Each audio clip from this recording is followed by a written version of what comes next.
Now, Lewis, I know you're here to talk about what you see as a strategically significant move in Discovery International, but I wondered if we could begin by briefly talking about taking stock of where you think Discovery is now. You've been 20 years in the US, 25 years in the US, 20 years internationally. Where would you place Discovery internationally? Well, I think it's been a very interesting and amazing journey for Discovery.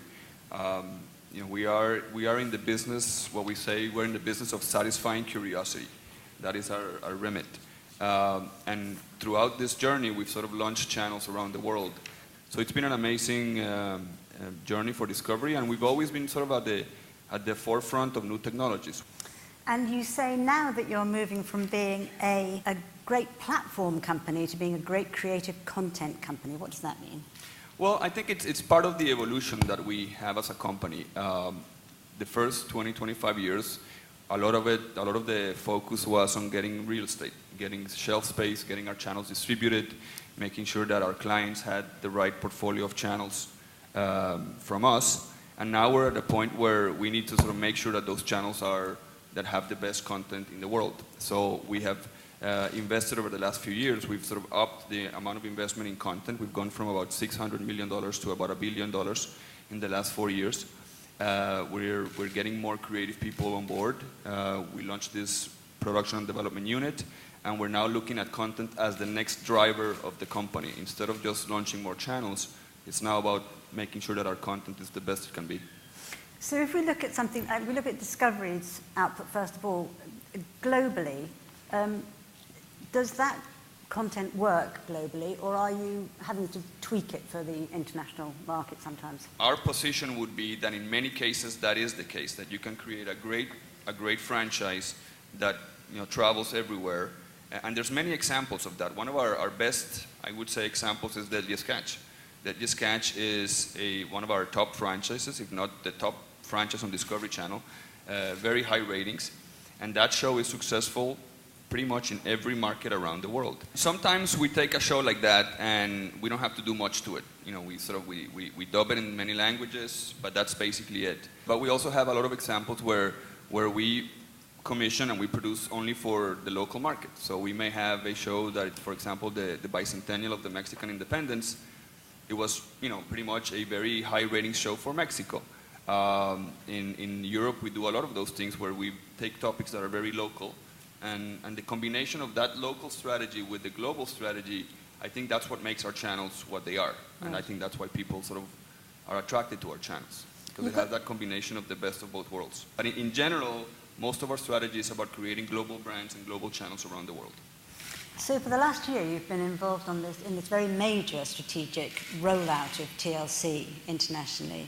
What's the thinking behind that? When we looked at our business, Discovery Channel, clearly it's a great channel. It's in 180 countries. And the audience primarily is a male audience.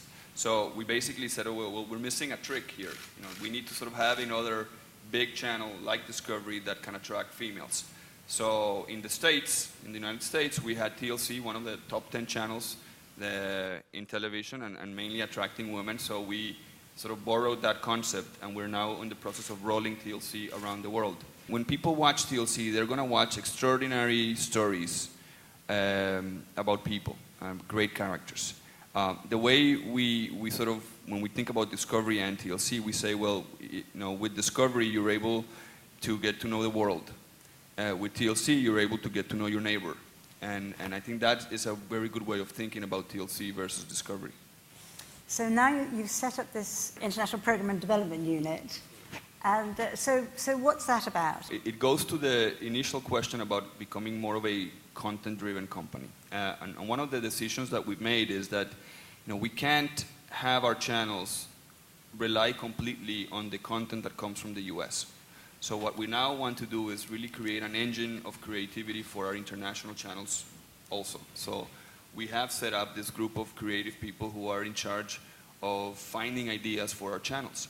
So essentially you've got a kind of, you're putting a call out to producers for a lot of ideas currently for the sort of international push. That's correct. I think that the rollout of TLC plus the expansion internationally in many of the markets around the world I think it's a great opportunity for the production companies to to engage with us in a conversation about ideas, pitches, developments. We're looking for series. One of the things that I would say is primarily we're looking for series, not one-offs. We're looking for stories that have people, that have great characters in it. We will always have specials. We will always do the more traditional factual programs or current affairs, for example. But I think the emphasis right now is on trying to create long-running series based on character-based and great stories. And how do people get their ideas to you? Well, there's many ways. Part of it, of our new group, is right now engaged in talking to all of the indies out there.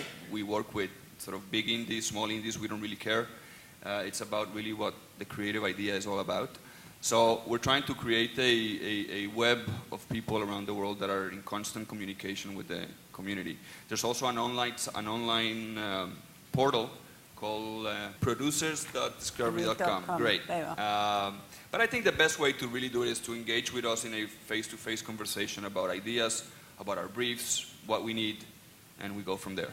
You must be you're in quite a unique position, really, because you're a very powerful player in international TV with a tremendous overview. What do you think are the interesting developments looking forward? One of the big trends, and I think we see that in the States, is this emphasis on stories and characters, where the character is really the centerpiece in factual television.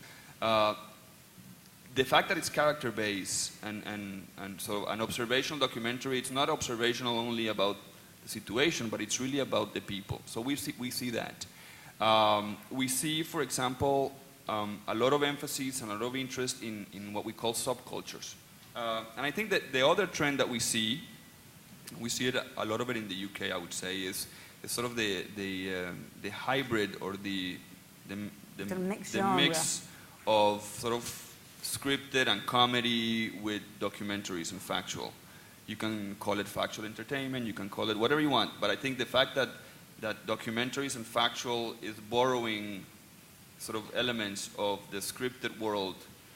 Like Pineapple Dance Studio. Pineapple Dance Studio is a great example of that. When we say, okay, what works for us, great stories, high stakes, interesting views out there on people, and if we can do it executionally really, really interestingly by adding some of these other elements, I think it's a recipe for success. Well, thank you very much indeed, Lewis.